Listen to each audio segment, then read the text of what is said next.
Olá, amigos de Carta Capital, sejam bem-vindos a mais um programa Fechamento. O meu nome é Rodrigo Martins, eu sou um dos editores da revista Carta Capital e hoje eu estou na companhia da colega Ana Flávia Gussen, direto de São Paulo. Boa noite, pessoal. Boa noite, Rodrigo, Maurício, Thaís e Cacá.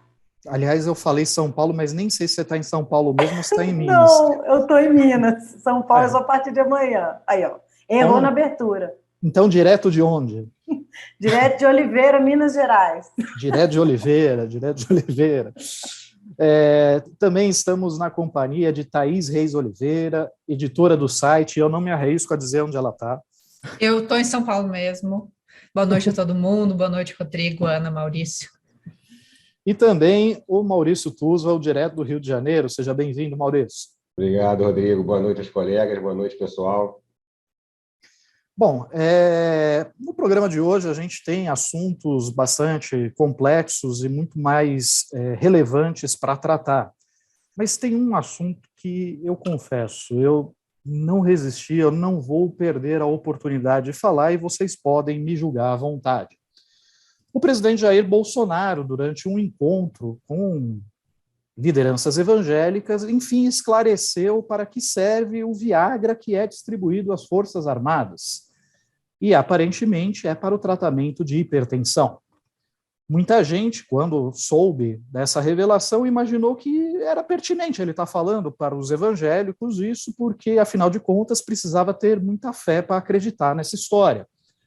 Mas, na verdade, Bolsonaro tem razão. Existe um tipo específico de hipertensão, muito raro, a hipertensão pulmonar arterial, que pode sim ser tratada com Viagra. Na verdade, é um outro medicamento, mas que tem o mesmo princípio ativo, e o Viagra, por ser um medicamento mais barato, pode ser usado em substituição. O único problema é que, aparentemente, o responsável pelo setor de compras das Forças Armadas precisa levar um puxão de orelha. Afinal de contas, a medida, né, a dosagem de Viagra que é prescrita para esses casos é de 20 miligramas, e, no entanto, o governo fez compras de 25 e 50 miligramas, que é para tratamento de disfunção erétil. O que sabemos, Maurício, que não é o caso das Forças Armadas brasileiras, né? De jeito nenhum, né? E eu estou curioso para saber, Rodrigo, por que desses 35 mil comprimidos comprados, mais de 20 mil foram para a Marinha? Por que na Marinha está precisando mais do que no Exército e na Aeronáutica? É curioso. Acho que a hipertensão corre solta por lá. Outro aspecto que, enfim, o presidente não mencionou, né, também sobre os mais de 3,5 milhões de reais que foram gastos pelas Forças Armadas para a aquisição de próteses penianas.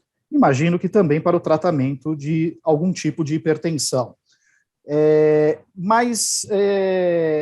Enfim, a gente espera que em breve o presidente Jair Bolsonaro esclareça isso.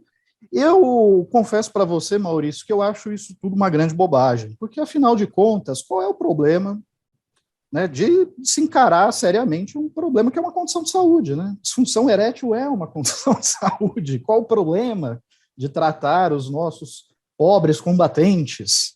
O problema, na verdade, é que essas próteses que foram adquiridas pelo governo, elas chegam a custar mais de 50, 60 mil reais.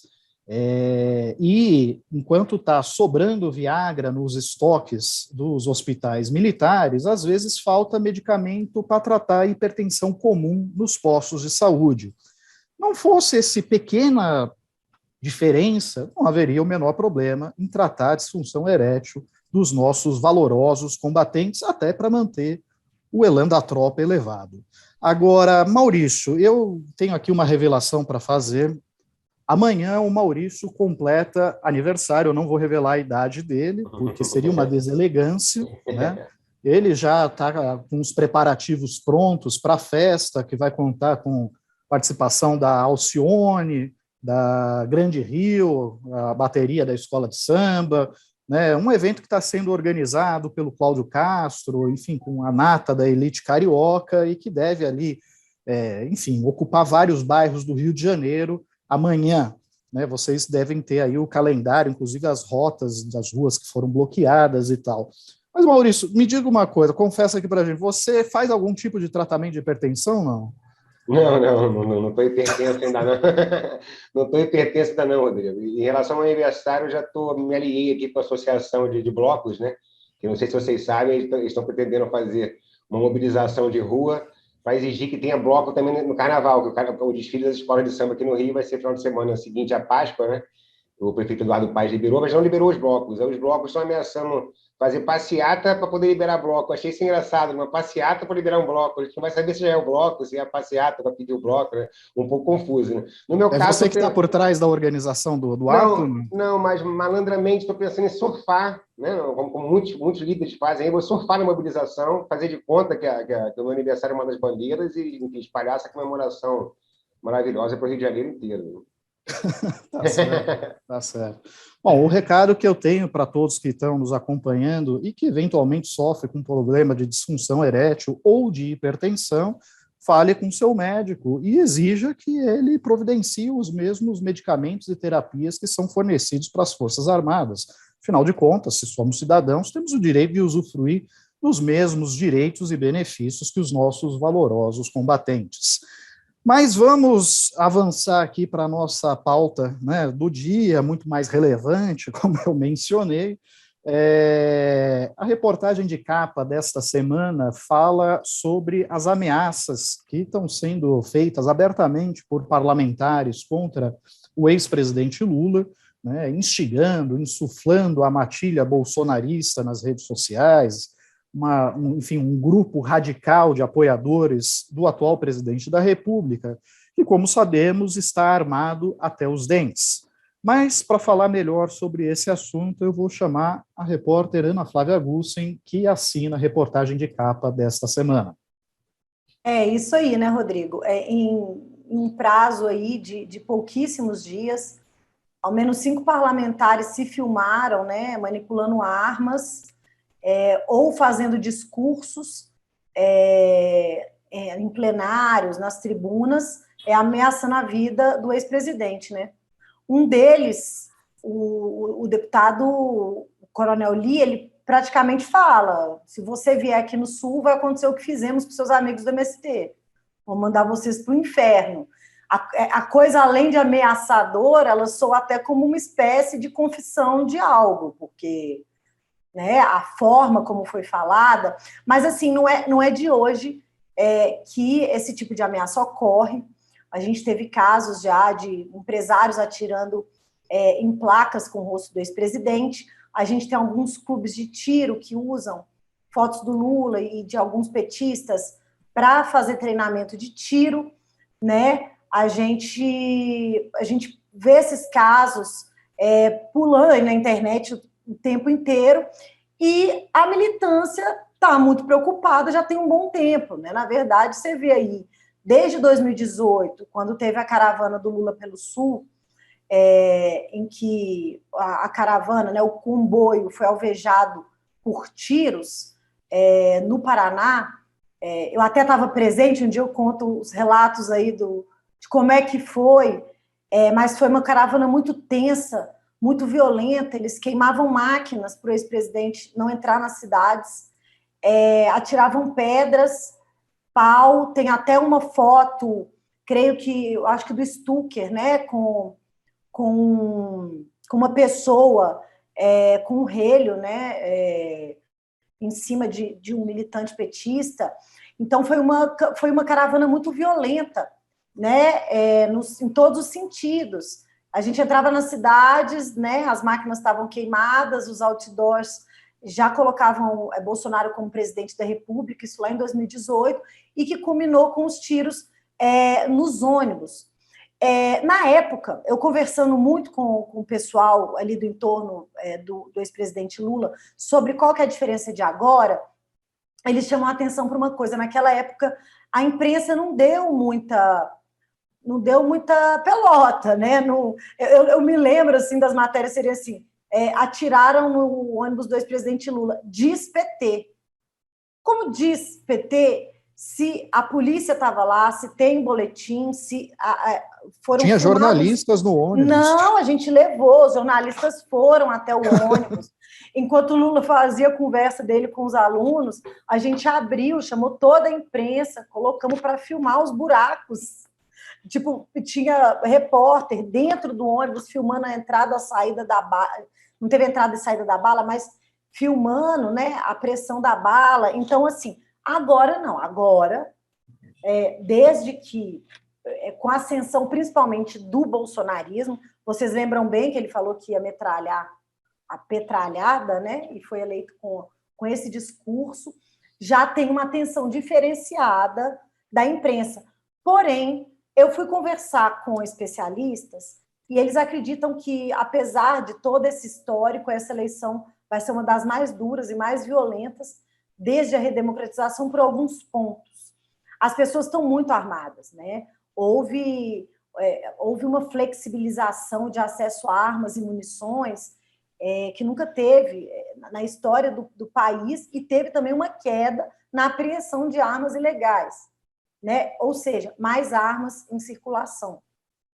A gente tem os CACs, eles têm acesso a verdadeiros arsenais de guerra dentro de casa. A gente já fez uma série de reportagens sobre isso, podendo comprar milhares de munições por ano, e vários desses CACs, por exemplo, como o caso do Adriano da Nóbrega, são milicianos, assassinos, matadores de aluguel, e aí? A gente tem também o chamado policialismo, que é um fenômeno da política brasileira atual, e que ele vai muito de encontro ao discurso do Bolsonaro de que a arma, ela te dá liberdade. Esse policialismo, ele não discute a segurança pública, a arma dentro da questão da segurança pública, se aumenta violência, se não aumenta.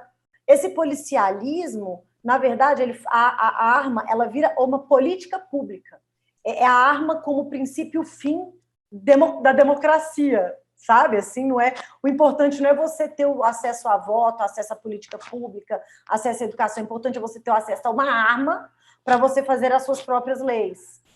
Então, a reportagem está muito interessante. A gente trata também, eu conversei muito com quem está fazendo a defesa do ex-presidente. Tem os bastidores de como vai passar a funcionar. Vocês viram aí nos últimos dias, já os dois escritórios, Teixeira e Zanin, e do Aragão e Ferraro Advogados, eles já fazendo ofensivas, né? Junto ao TSE, porque a ideia preventivamente, não tem como atuar, porque a ameaça, você só entra na justiça depois que a ameaça ocorreu. Correto? O deputado mostra a arma e os advogados do Lula acionam a justiça. Então, eles estão fazendo algumas ofensivas junto ao TSE para tentar colocar o tribunal mais em alerta para o cenário, para um conjunto da obra, né? Que, no caso, Bolsonaro incitando milícias e já atuando contra o sistema eleitoral e já criando uma narrativa contra o resultado das eleições.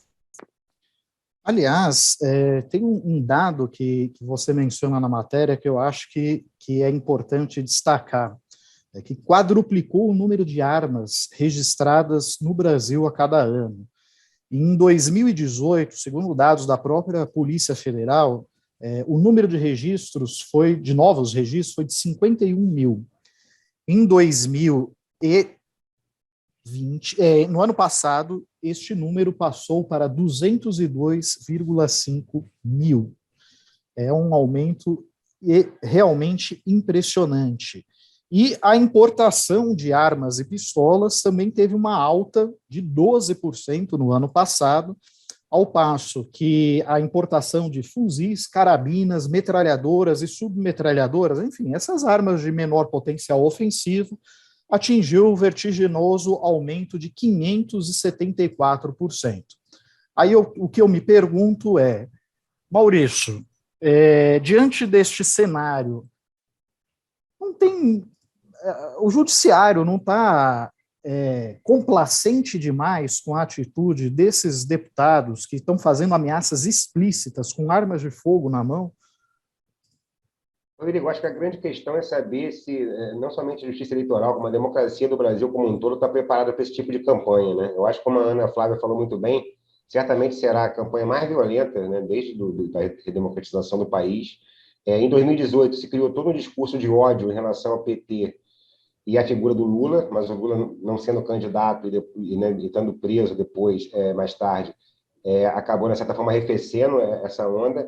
Mas, nesses 4 anos que estão se passando aí, né, já passamos 3,5 quase, até as eleições, quase 4, houve esse derrame de armas no país, né, que é um dado novo, e esse discurso, né, que é de ódio, ele pode realmente se tornar uma prática, né? E aí, quando a gente fala em Lula, evidentemente, é a preocupação maior de todos, porque é o pré-candidato a presidente da esquerda, primeiro colocado nas pesquisas, é o alvo maior desse ódio bolsonarista, digamos assim. Mas ele pode se espalhar para diversas pessoas, desde militantes de base, um simples eleitor, a outros dirigentes, candidatos a cargos parlamentares, não só do PT, como de outros partidos também. Quer dizer, é uma eleição preocupante. Pela primeira vez, tentando conter isso, o ministro Barroso, o TSE, convidou, né, a União Europeia e outros órgãos internacionais, outros organismos internacionais para acompanhar, né, para monitorar, observar, né, como é o termo que se usa corretamente, as eleições brasileiras. Quer dizer, o Brasil entra nesse indesejável clube aí, né, de países que precisam ter suas eleições observadas, né? O bolsonarismo nos levou a isso. E é uma preocupação que era mais do que a justiça eleitoral. Eu acho que os próprios partidos, as próprias pessoas envolvidas na campanha têm que estar bem atentos. Há 15 dias atrás, o Lula fez um comício aqui na UERJ, né, na Universidade do Estado do Rio de Janeiro, na Concha Acústica, que lotou, foi bem interessante. E os próprios alunos da UERJ, e professores, enfim, as pessoas da universidade, da comunidade acadêmica, elas se organizaram de uma maneira amadora, evidentemente, mas para tentar dar alguma segurança ao Lula ali no palco, porque tinha muita gente e tudo mais. Quer dizer, houve os grupos de discussão. Eu sou ex-aluno da UERJ, né, participo de alguns grupos de discussão lá ainda ligados à faculdade, à universidade, e aí essa preocupação de, gente, como é que a gente vai garantir a segurança do Lula nesse tumulto aqui? Quer dizer, uma preocupação que realmente ela existe e é concreta. Sempre houve, né? Na eleição brasileira, nós temos vários casos de violência na história política brasileira, na história eleitoral, mas agora, em se tratando do adversário como Bolsonaro, e tudo está sendo feito no país, esses outdoors começam a ser já também publicados, o TSE também está tentando coibir, chamando o Lula de maldito e ladrão comunista, tudo isso que um caldo muito propício a que ocorram violências, a preocupação é grande. Pois é, o próprio Bolsonaro foi vítima de violência política na eleição de 2018, Exatamente. E em função disso, deveria ser a primeira pessoa a repudiar esse tipo de comportamento, mas não, se cala diante dos deputados da sua base que estão fazendo ameaças explícitas com arma de fogo na mão. E, eventualmente, coisa, até Rodrigo, confessando crimes. Para a né? gente não... Só para ficar completinho, pessoal, a gente fala dos casos do Lula, né, que os advogados estão avaliando vídeo a vídeo, né, eles ainda não têm uma posição de como cada um será acionado, né? O PT ele tem entrado com as medidas, mas a gente fala também dos casos, que é o seguinte, com a ascensão do bolsonarismo, a violência contra candidatos LGBT, mulheres, pretas, voou. Então, assim, quando você pega a Internet Lab fez uma pesquisa durante as eleições de 2020, que foram as últimas, essas pessoas, elas são o maior alvo de ameaças, principalmente da extrema-direita. Só para deixar aqui claro também, né, esse recorte da violência política no Brasil. Pois é. E, assim, só para contextualizar também, todas essas ameaças contra o ex-presidente Lula vieram em reação a uma declaração que ele deu durante um encontro com sindicalistas, no qual ele disse que os movimentos sociais deveriam parar de fazer protestos em Brasília, porque, além de serem muito dispendiosos, eles, na maioria das vezes, eram inócuos, não mudavam qualquer disposição dos parlamentares de votar ou não votar a favor de determinado projeto. Em vez disso, ele sugeriu que as pessoas, os movimentos sociais, se mobilizassem nas próprias cidades onde vivem os deputados, e que, se possível, um grupo fosse até a casa do parlamentar para pressionar, fazer ali um lobby, tentar conversar com ele, por aí vai. E o interessante é que ele fez questão de destacar o seguinte, ele falou, aspas do Lula, não é para ficar xingando, não, é para conversar. Né? Então, ele fez questão de destacar isso. E, apesar desta ressalva feita pelo ex-presidente Lula, a reação que tivemos foi esta, que o Kaká separou alguns trechinhos aqui para mostrar para vocês. Esse camarada quer visitar as nossas residências, nossas casas, quer falar, quer juntar um grupo de desocupados vagabundos para conversar com a nossa família, para conversar com a gente. A última vez que esse bando do MST e da esquerda vieram nos visitar, queriam conversar com a gente no meio do mato, foram parar no inferno. Então, Lula, mande a sua turma toda falar com a gente de novo. Aí vocês vão visitar os seus amigos que estão lá. É esse o nosso recado. Ele disse assim, não vai só na casa não, vai conversar com a mulher do deputado, vai conversar com o filho do deputado. Eu quero dizer para vagabundos igual a Lula, não atravesse a escola dos meus filhos e nem pense em visitar minha esposa. Ir lá em casa, então, inimaginável. Sabe por quê? Lá no Rio de Janeiro, isso é no Rio, é na bala.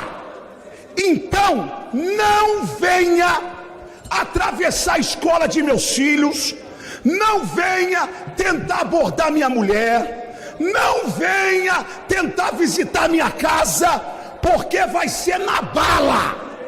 Estão me ouvindo? Vai ser na bala.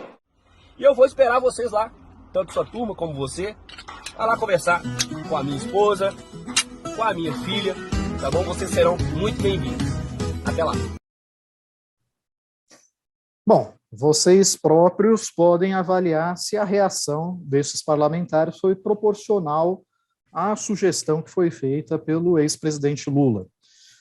E o Valdeci Morotti, que está nos acompanhando aqui, pergunta como podemos proceder diante de ameaças e violência que acenam para esta campanha. Bom, se vocês identificarem algum tipo de ameaça, violência, seja em redes sociais, seja nas ruas, existem delegacias especializadas em combate a esse tipo de crime, tanto a crimes digitais quanto a crimes comuns. Além do que, os partidos de esquerda, sobretudo o PT e o PSOL, eles já têm uma secretaria ou um grupo especializado justamente para ficar monitorando esse tipo de casos. Então, vocês podem entrar em contato com eles, se envolver algum representante de um desses partidos, ou mesmo que não envolva representante desses partidos, e também o grupo Prerrogativas, um grupo de advogados, de juristas, também está pretendendo criar uma plataforma, lançar uma plataforma justamente para coletar denúncias de ameaças, de atentados, de violências que podem ocorrer durante o período eleitoral. Então, existe a via institucional, as delegacias especializadas, existe o acolhimento que é feito por esses partidos que estão sendo os principais alvos, né, da violência neste momento, e existe também essa possibilidade que está sendo aberta pelo grupo Prerrogativas, que em breve deve lançar essa plataforma. Essa é, inclusive, um dos pontos que é mencionado na reportagem de capa da revista Carta Capital desta semana. E, como eu previa, o assunto do Viagra, apesar de ser absolutamente irrelevante, ele acabou dominando a maior parte dos comentários aqui, né? Sobretudo os comentários masculinos, porque os homens não têm maturidade para lidar com esse tipo de história. O Carlos Almeida, por exemplo, diz que acabou a moleza nos quartéis. O Rodolfo Bezerra diz que acabou com esse negócio de bandeira meio pau. O Celso Teixeira diz que isso está parecendo um episódio de Monty Python. Eu concordo, é absolutamente surreal o que anda acontecendo no Brasil nos últimos tempos. E o comentário mais inteligente e pertinente que eu ouvi aqui nessa breve passada de olhos foi o da Fernanda Souza, que observou que para comprar Viagra e próteses para os militares sobra dinheiro, mas para comprar absorvente para as mulheres pobres, não. Verdade, né, Thaís? Pois é, né? Eu acho que a grande questão desse caso, desses gastos que vem chamando a atenção do público, Rodrigo, é justamente a gente saber, se houve superfaturamento, se houve desvio de finalidade nessa compra, para que exatamente esses medicamentos, esse dinheiro reservado para comprar esses medicamentos, próteses, estava sendo usado de fato, e segundo, eu acho que o mais chocante é a diferença do SUS que a gente oferece hoje para os militares e seus parentes, e do SUS que o cidadão comum tem direito, né? Então, a alocação de verba é simplesmente uma questão de prioridade, de vontade política, e num governo como esse de Jair Bolsonaro, que é sustentado no poder pelos militares, chama absoluta atenção esse tipo de regalia, de compra extemporânea, né? Vamos aguardar aí, o TCU começou a investigar essa história, vamos ver o que eles nos trazem e saber se existem irregularidades de fato e puni-las se houver na compra de comida e medicamentos pelas Forças Armadas. Lembrando que o Exército comprou cloroquina com valores 300% acima do mercado, e o TCU abriu investigação e já saiu um relatório preliminar do Tribunal de Contas da União apontando indícios de fraude na compra de cloroquina pelo Exército. Então, assim, a festa ela tem corrido solta, né, ali na cúpula militar das Forças Armadas do Brasil. Aí. Pois é. E em 2020, o primeiro ano da pandemia, nós tivemos a revelação de que o Exército, por exemplo, comprou 700 toneladas de picanha, 80 mil garrafas de cerveja, e não podia ser qualquer cerveja não, viu? Nada de Taipava, não, tinha que ser Heineken, tinha que ser Stella Artois, tinha que ser Eisenbahn, o pessoal tem um gosto refinado, viu? Whisky 12 anos, bacalhau e por aí vai. Em 2001, quando a pandemia piorou, o padrão de compras não mudou, né? Tivemos aí mais de centenas de toneladas de picanha, de filé mignon, de salmão, de bacalhau e por aí vai. Agora, o que eu chamo a atenção é que, assim, logo no início da gestão Bolsonaro, todos nós brasileiros sofremos os impactos de uma reforma da Previdência que retirou direitos e que obrigou os trabalhadores brasileiros a contribuir por muito mais tempo para conseguir ter acesso à aposentadoria. Pois bem, os militares brasileiros não só conseguiram barganhar uma reforma muito mais branda, conservando seus privilégios, históricos privilégios, como de tabela, eles ganharam um plano de reestruturação de cargos e salários que fez, na verdade, com que os salários de militares da ativa tivessem aumentos de até 43%. Fora isso, de 2019 para cá, houve vários benefícios que foram reajustados ou incorporados ao salário dos militares. Benefícios até, por exemplo, de auxílio, como que eles chamam? Auxílio reserva. O sujeito ele vai para a reserva do Exército. Antigamente ele ganhava R$4.000 para fazer essa transição, e a partir de então, para fazer até a mudança, porque às vezes morava em vila militar e tal, e a partir de então o Bolsonaro resolveu dobrar o valor para R$8.000. Eu me pergunto qual categoria profissional no Brasil ou no mundo recebe um auxílio para se aposentar. Acho que só os militares brasileiros têm esse tipo de privilégio. Pois bem, uma estimativa do próprio governo estima que até o final deste ano, 2022, o Brasil, com todos esses privilégios que foram incorporados à remuneração dos militares, terá gastado mais de 22 bilhões de reais. Isso para um país que está, como todos sabemos, num drástico regime de austeridade fiscal, cortando recursos da saúde, cortando recursos da educação, cortando recursos da ciência e tecnologia, cortando recursos de programas sociais e por aí vai. Então, como vemos, tudo uma questão de escolhas e prioridades, como a Thaís bem mencionou. Agora, houve um comentário aqui, me desculpe, eu não perdi o nome da pessoa aqui, que virou e falou assim, olha, essa história do Viagra, para mim, me parece ser uma história só para desviar o foco da CPI do MEC. Bom, se é uma história para desviar o foco da CPI do MEC, é um belo tiro no pé dado pelo próprio campo progressista, porque quem levantou essa bola foi o deputado Vaz, que é do PSB, pertence ao campo progressista, e ele, inclusive, em parceria com o Marcelo Freixo, também do PSB, que denunciaram esse caso aí do Viagra superfaturado e das próteses penianas, né? Então, não é exatamente o Bolsonaro que levantou essa lebre. Mas sobre a CPI do MEC, de fato, o senador Randolfo Rodrigues havia coletado o número total de assinaturas para instalar essa CPI no Senado nesta semana, mas de última hora, após intervenção do governo federal, 3 senadores retiraram as suas assinaturas e o deputado continua atrás aí do número mínimo necessário para conseguir a instalação dessa comissão parlamentar de inquérito. Na verdade, houve uma forte atuação do governo para tentar abafar as investigações relacionadas aos escândalos na educação. Mas, sobre isso, eu prefiro passar a palavra para o André Barrocal, que escreveu a reportagem a respeito na edição impressa de Carta Capital. Cacá, passa o vídeo dele, por favor. Olá, amigas e amigos. Na Carta Capital dessa semana, eu conto a história da batalha política do momento em Brasília, a criação ou não de uma CPI do MEC. O governo de Santos do Pau Oco detonou na Semana Santa uma operação abafa contra a tentativa de criação no Senado de uma comissão que investigue escândalos recentes no Ministério da Educação. Essa proposta de CPI é do líder da oposição no Senado, Randolfo Rodrigues. Ele chegou a reunir as assinaturas mínimas necessárias para apresentar o pedido de CPI, mas viu seu esforço ruir diante da operação abafa do governo.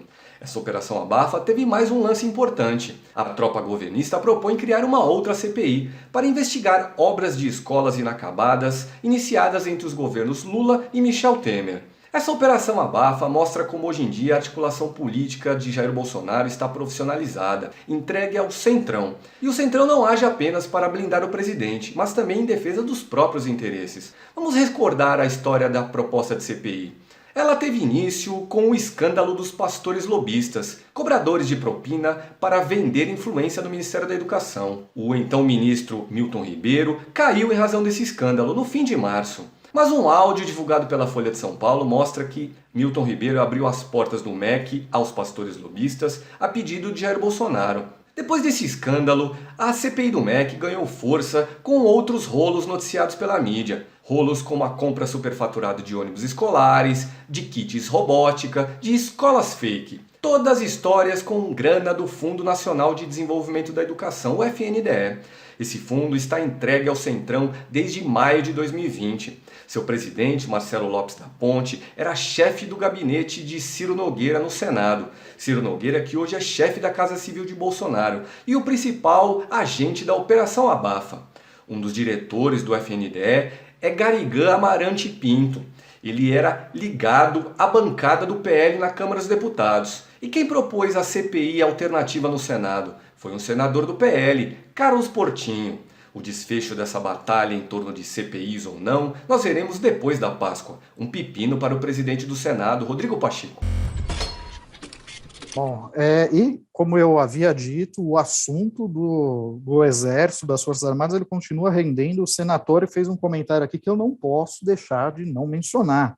A arma secreta dos militares brasileiros é matar de rir os exércitos inimigos. Eu concordo plenamente.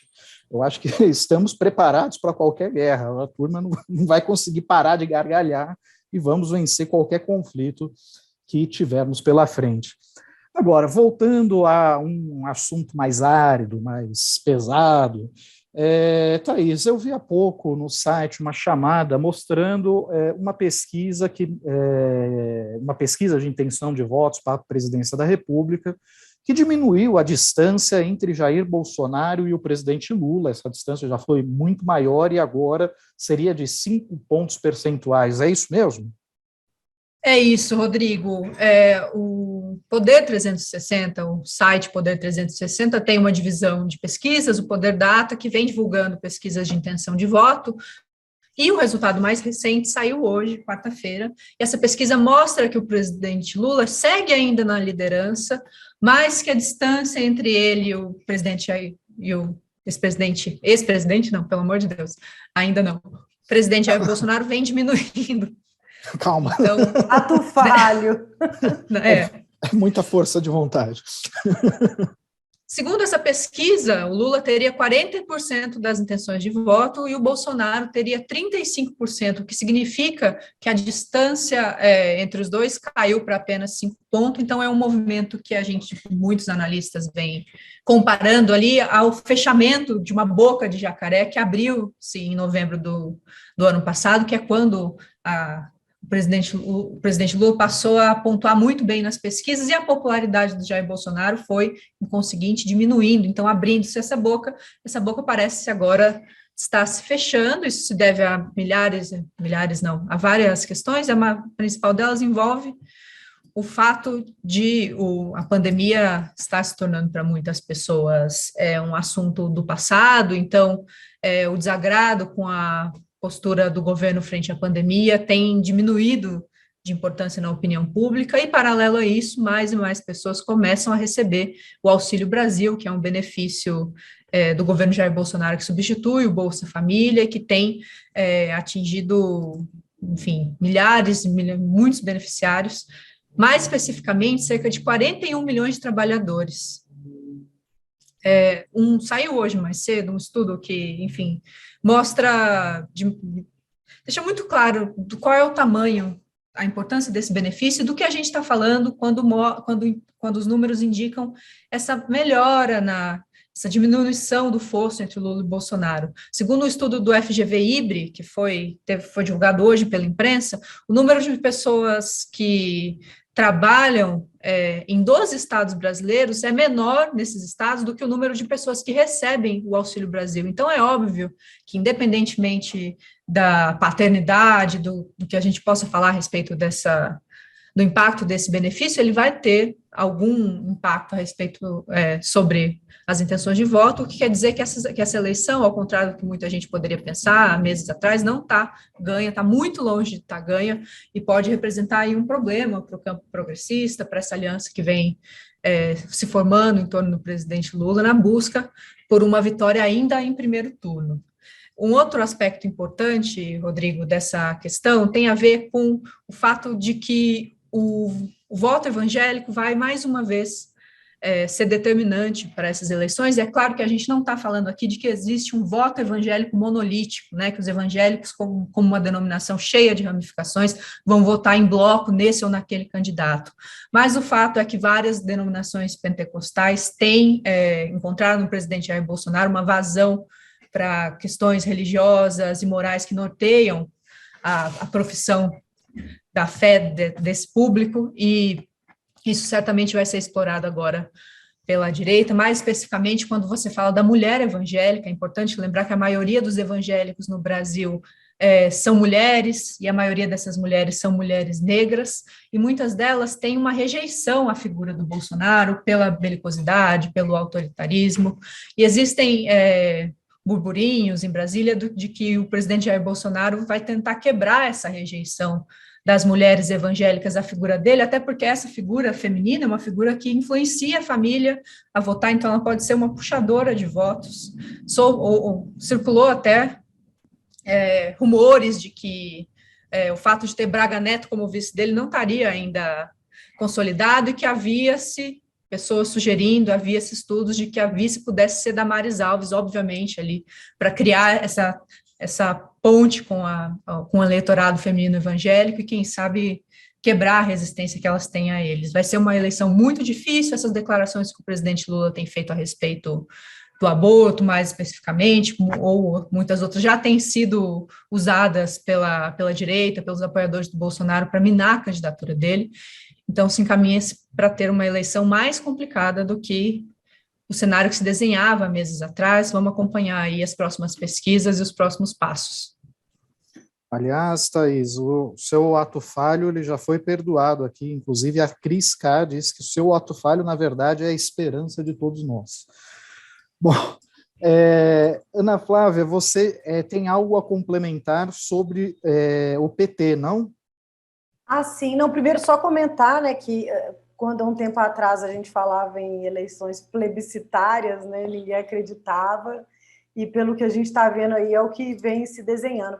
Então, sobre o PT, é que hoje o Partido dos Trabalhadores deu mais um passo na formalização da aliança nacional entre o PSB e o PT, e no nome de Alckmin para ser vice do ex-presidente Lula. Na sexta-feira, o PSB entregou formalmente o nome de Alckmin para compor a chapa com o ex-presidente Lula, e hoje o Diretório Nacional do Partido se reuniu, né, e aprovou o nome de Alckmin. Com essa aprovação, ela é uma aprovação mais política, que ela resulta em uma resolução que indica a aprovação da aliança, e essa resolução ela traz 3 trechos principais. Primeiro, a formação de uma federação do PT com o PCdoB e o PV, ou seja, a resolução já traz a formalização dessa federação, a resolução foi divulgada agora à tarde, né? A resolução também já traz as propostas de estatuto e de carta-programa da federação, e a resolução ela já indica a aprovação de uma coligação nacional com o PSB para as eleições presidenciais e o nome do ex-governador Geraldo Alckmin para compor a chapa com o ex-presidente Lula. O que isso significa? Essa reunião do Diretório Nacional do PT, como eu falei antes, ela é a indicação política, essa resolução ela vai chegar até o Encontro Nacional do PT, que ocorre nos dias 4 e 5 de junho. O Encontro Nacional, sim, digamos assim, que é a instância maior do partido, né, onde essa resolução será debatida, será aprovada de fato, e aí entre o dia 4 e 5 de junho vai ser quando o PT formalmente irá aprovar a coligação nacional com o PSB e a formação da federação. Nesse encontro nacional, no dia 4 e 5 de junho, se reúnem 400 delegados, né, de todo o país e que votam pela aprovação da chapa. A partir daí, o partido segue para... o partido segue, ficou péssimo. Daí, o partido vai para a discussão, digamos, na justiça eleitoral, né? Então, a questão interna do PT ela se resolve dia 4 e 5 de junho, e aí, no período de convenções do TSE, o partido ele realiza a convenção nacional, que é um período que todas as legendas fazem, né, a convenção bem ali na beira, bem antes do período eleitoral, já em agosto, mas isso aí já é uma sinalização para a justiça eleitoral, é mais um proforme legal. Então, a grande data do PT para bater essa aliança é 4 e 5 de junho. Mas lembrando também que agora, dia 7, tem o lançamento da pré-candidatura do ex-presidente Lula, já com o ex-governador Geraldo Alckmin participando desse ato. O lançamento ia ser no dia 30, chegou a ser anunciado, né, na sexta-feira passada, porém eles mudaram a data, porque o PSOL tinha uma outra agenda e eles querem reunir todo o arco de partidos aliados nesse lançamento da pré-candidatura do ex-presidente Lula. Como Carta Capital adiantou, a ideia vender, trazer uma mensagem de que a candidatura PT-PSB, de que a chapa é um movimento acima de partidos, né? Que Lula-Alckmin na verdade, atende a um apelo nacional, né? Pela democracia, pelo respeito, pela não violência, pelo combate à fome, pela defesa de políticas públicas. Rodrigo, me permite uma observação. A gente olhando para o tabuleiro, né, eleitoral, né, a dinâmica dos últimos movimentos, a gente percebe que aquela aposta inicial do Lula, e do setor mais próximo ao Lula no PT, de que deveria convergir ao centro, que culminou nessa chamada para o Alckmin compor a chapa, ela vem se demonstrando acertada. Por quê? Porque a polarização está aí. A gente percebe que as tentativas, né, que até então, né, vinham sendo tomadas para assim, achar o nome da terceira via, elas começam definitivamente a dar com os burros na água. Né? Essa tentativa de união futura, que foi datada para maio aí, de um candidato que uniria União Brasil, PSDB, MDB e outros, ela pode parir um rato, né? Além de todos os candidatos, pré-candidatos, não estarem pontuando muito bem na pesquisa, quem estava um pouquinho melhor, em torno de 9%, 8%, 10%, era o ex-juiz Sérgio Moro, que já se retirou da disputa e agora não tem mais espaço para disputar. A gente percebe que a terceira via está fazendo um jogo de cena, na verdade, e ela própria, os próprios partidos como PSDB e MDB, já estão certos que a eleição vai ser, de fato, polarizada. Quer dizer, essa postura do Lula e do PT de vir ao centro e fazer uma chapa que mostre que todo o Brasil é democrático, todo o Brasil quer recolocar o país nos trilhos, ele precisa tirar Bolsonaro, ela pode ser acertada. E aí, com essa polarização se consolidando, o que a gente vai ter?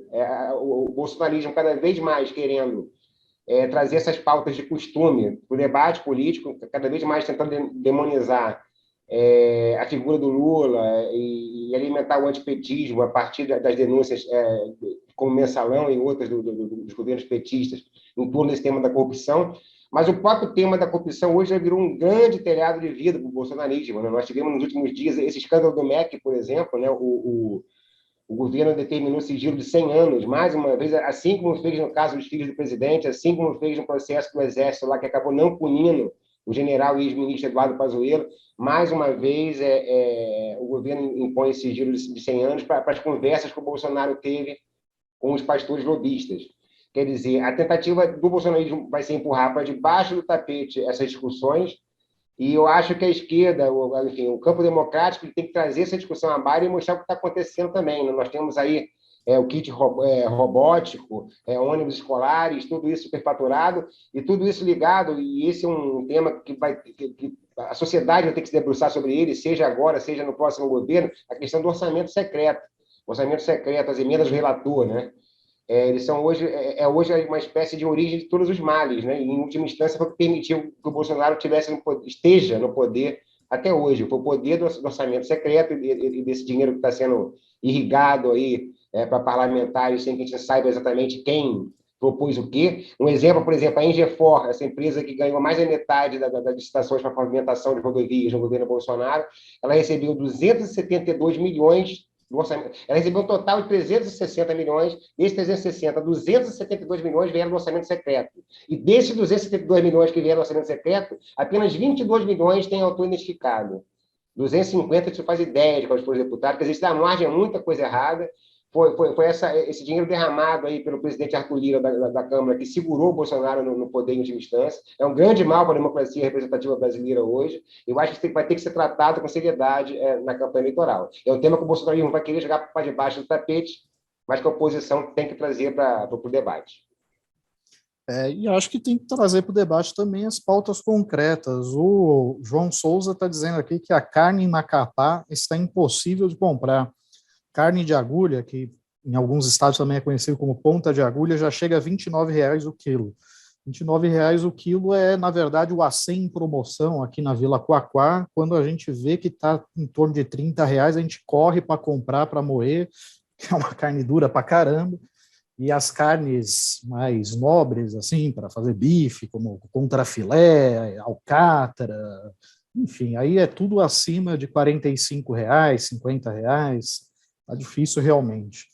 Agora, Maurício, eu não vou deixar você escapar, não. Eu vou continuar contigo, porque você preparou uma reportagem para a edição impressa de Carta Capital, falando sobre um tema curioso, que é uma das ações que está sendo analisadas pelo Supremo Tribunal Federal no âmbito ambiental, né? Uma das ações que fazem pauta, que integram a chamada pauta verde, que está sendo julgada pelo STF.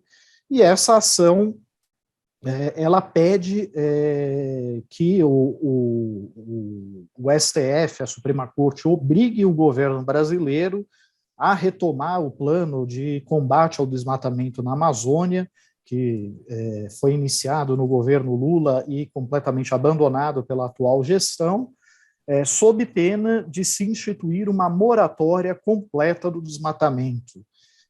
E eu gostaria de perguntar para você o que implica exatamente essa moratória completa do desmatamento e por que isso pode, de uma certa forma, pressionar Jair Bolsonaro a retomar o plano de combate ao desmatamento na Amazônia.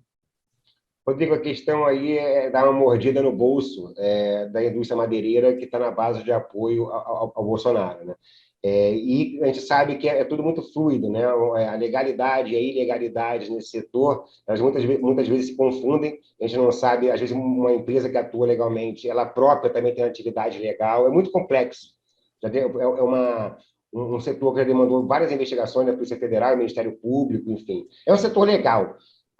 O desmatamento legal no Brasil existe, ele é previsto em lei, e o interessante observar, Rodrigo, é que nós temos ainda passíveis de serem desmatados 70 milhões de hectares por lei. Legalmente. Quer dizer, a gente, apesar de sermos atualmente, provavelmente, o campeão mundial de desmatamento, né, do país ter se tornado um vilão ambiental por conta das ações e omissões do Bolsonaro aí na seara ambiental, o Brasil se dá ao luxo de ter um desmatamento legal, mas isso é normal, é sadio, isso faz parte do nosso arcabouço político ambiental positivo. O Brasil tem uma política ambiental muito avançada, né, apesar dos retrocessos.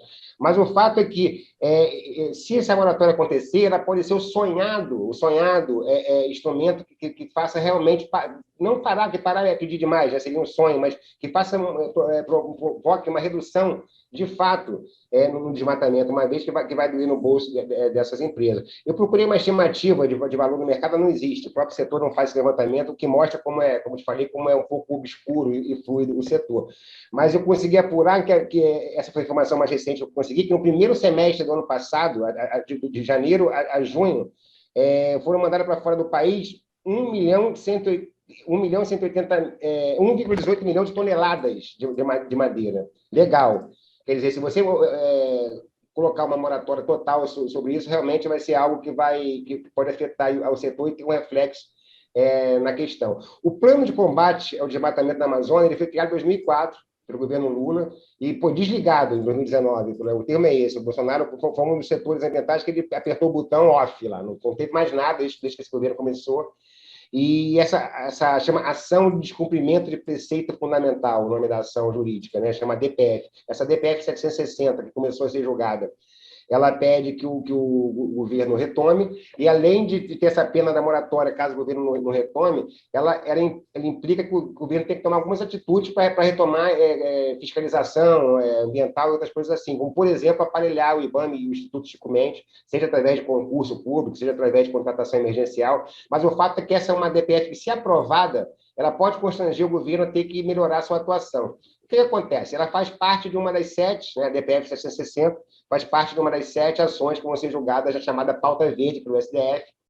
O presidente do tribunal, o ministro Luiz Fux, determinou o início da votação para dia 30 de março, né, na semana retrasada, mas na primeira votação, né, dessas 7 pautas, ações, 6 estão com a ministra Carmen Lúcia e a outra está com a ministra Rosa Weber. A ministra Carmen Lúcia, no primeiro voto, né, no voto de relatora, de precedência, como se diz, em relação ao DPF 760, ela votou a favor, né, ela caminhou o voto para que o governo seja realmente constrangido a retomar o plano, mas logo em seguida o ministro mais novo da Corte, André Mendonça, pediu vista. E como não existe um prazo legal para esse pedido de vista, mas ele não é obedecido, né? Na prática, os juízes ficam quanto tempo quiserem nesse período de vista, e a expectativa é que não somente o ministro Mendonça, como o ministro Cássio Nunes Marques, também nomeado pelo Bolsonaro, eles possam emperrar essa discussão para que ela não seja travada antes de outubro, antes da campanha eleitoral, antes de agosto, e o governo não tem que ter mais uma agenda negativa aí. Mas o fato é que essa discussão está em jogo. No momento, nesta semana, o STF julgou o caso do deputado Daniel Silveira, interrompeu a discussão da pauta verde, agora a gente vai ter o feriado, é possível que na semana que vem essa pauta seja retomada, e a expectativa é que haja uma pressão para que o ministro Mendonça devolva rápido o voto ao plenário, e na verdade, a partir daí, a incógnita vai ser o voto ou possível pedido de vista do ministro Nunes Marques. Após a DPF 760, uma outra ação da pauta verde entrou em votação, e nela a votação foi interrompida quando estava o placar de 4-1. O ministro Mendonça votou a favor da relatora, Carmen Lúcia, e apenas o Cássio Marques votou contra, mas não pediu vista, quer dizer, a votação vai continuar, enfim, a depender da postura do Cássio Nunes Marques, essa pauta verde pode ser votada até o fim do mês de abril. Pois é, e se você quiser saber mais detalhes, se aprofundar nessa discussão, saber as implicações dessa moratória que está sendo proposta ao desmatamento na Amazônia, você pode aí ler a reportagem do Maurício na edição impressa de Carta Capital. Se você for uma pessoa anacrônica como eu, que ainda está apegada ao papel, ou também no nosso site, aí, se for um assinante aí da nossa edição digital da revista. E caminhamos para o fim do nosso programa. Eu vou fazer aquela tradicional rodada de despedida, em que cada um apresenta aí um assunto que pretende chamar a atenção, que não foi destacado ao longo do programa, para se despedir do pessoal que está nos acompanhando. Ana Flávia. Eu quero chamar a atenção para uma ocorrência que teve agora no domingo, que os moradores do acampamento Marielle Vive, que fica aqui em Valinhos, no interior de São Paulo, eles foram mais uma vez alvo de um atentado, né? Um homem passou com um carro, com o braço para fora da janela, e atirou nos moradores do acampamento. As pessoas tiveram, e lá tem muitas crianças, muitos idosos, mulheres, as pessoas tiveram que se jogar no chão para não serem atingidas pelos disparos, e essa não é a primeira vez, né? A gente já teve um caso de homicídio ocorrido no mesmo acampamento. Eu chamo a atenção para isso, não especificamente, claro, pela questão do acampamento Marielle Vive, mas porque a gente está vendo uma retomada também da violência campal, são praticamente milícias campais que estão se formando, muito sem terra, muito pessoal também do MTST, do MST, enfim, a gente tem várias ocupações que estão sendo ameaçadas e, infelizmente, essa tem sido uma crescente e a gente não vê muita resposta rápida nesses casos. Dessa vez, ninguém veio a óbito, ninguém morreu, mas foi um atentado contra mais uma ocupação aqui no interior de São Paulo. Thaís?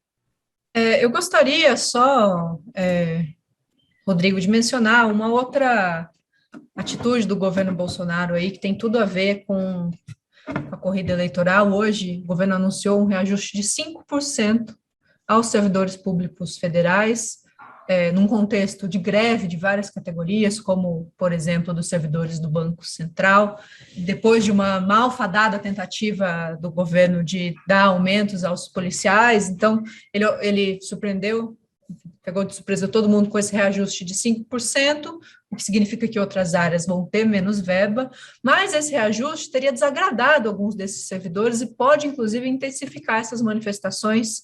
A Carta acompanha esse assunto com bastante interesse, vai seguir acompanhando para saber se isso vai arrefecer ou vai agravar as greves, mas aí é um registro que eu não gostaria de deixar passar pela importância do fato. Claro, claro. E você, Maurício, o aniversariante de amanhã? Rodrigo, a minha dica para a semana é ficar atento à movimentação política, né? Nós tivemos já a janela de transferência de partido já encerrada e agora começam as chapas de fato a se definir. Isso vai desde a eleição presidencial até a chapa nos estados, né? Aqui no Rio de Janeiro, por exemplo, temos uma discussão sobre quem vai estar na chapa ao Senado do deputado federal Marcelo Freixo, que é candidato ao governo para o PSB, com apoio do Lula. O PT indicou o deputado estadual André Siciliano, que é presidente da Assembleia Legislativa, como candidato ao Senado. Mas o deputado federal Alessandro Molon, que está no PSB, também quer ser candidato. Em São Paulo também a discussão está grande, porque se tenta convencer o Márcio França a vir candidato ao Senado. O Márcio França está numa situação difícil, porque ele aparece em segundo nas duas pesquisas, né? Talvez se sair para governador perde para o Haddad, perca para o Haddad, talvez se sair para o Senado perca para o José Luiz da Atena, e para o Senado é uma cadeira só. Quer dizer, é difícil a posição do Márcio França, ele vai ter que ter um desprendimento, o mesmo se espera do Molon, quer dizer, são discussões, isso se estende para os estados, né? Em Minas também a discussão está definida, né? A Flávia pode até falar melhor do que eu, mas era isso, ficar de olho na movimentação da MDB também, que está ensaiando uma puxada de tapete na Simone Tebet. Isso pode definir também a questão do apoio do partido ao Lula no Nordeste. Enfim, essa semana promete, para os próximos dias, aí, essas negociações de feriado, a volta da Páscoa, promete trazer novidades aí. Tá certo, Maurício. E, aliás, eu, relapso que sou, esqueci de avisar o porquê que o programa Fechamento está ocorrendo nesta quarta-feira e não nas quintas-feiras habituais. Na verdade, por conta do feriado, né, da Semana Santa, nós tivemos de antecipar o fechamento da revista para quarta-feira, senão teríamos problemas de distribuição, e por isso que nós estamos realizando o programa Fechamento hoje, porque efetivamente a revista impressa acabou de ser fechada no dia de hoje. E na próxima semana isso deve voltar a ocorrer, o programa Fechamento deve voltar a acontecer na quarta-feira, por conta do feriado de Tiradentes, que também vai nos forçar a antecipar o fechamento da edição impressa de Carta Capital devido a problemas de distribuição da revista. Eu gostaria, na verdade, de chamar a atenção para um tema que os meus colegas deixaram passar despercebido, inadvertidamente, mas a bilionária empresária Heloísa Trajano, ela sofreu um golpe, ela teve o celular clonado, e teve de vir a público esclarecer que as pessoas não deveriam depositar dinheiro na conta dela, porque, obviamente, ela não está precisando, né? Ela, enfim, é um golpista, um picareta que está se passando por ela. Mas eu gostaria de esclarecer... Era fake, Rodrigo. Eu passei 5 mil, não, ela não tá eu passei um Pix de 5 mil para ela. Ela não está precisando, perdeu. Perdeu. Ela não está precisando de dinheiro, mas eu gostaria de esclarecer que se você recebeu uma mensagem minha, é verdade, meu celular não está clonado, você pode... Por favor, deposite. Inclusive, Cacá, põe aqui o meu Pix aqui embaixo, se for possível. Fiquem à vontade. Né? E inclusive, o meu hoje foi, de fato, né? Tem alguém com a minha foto aí pedindo dinheiro para meus parentes. Olha só. Não, depositem nesse caso. Só para o Rodrigo.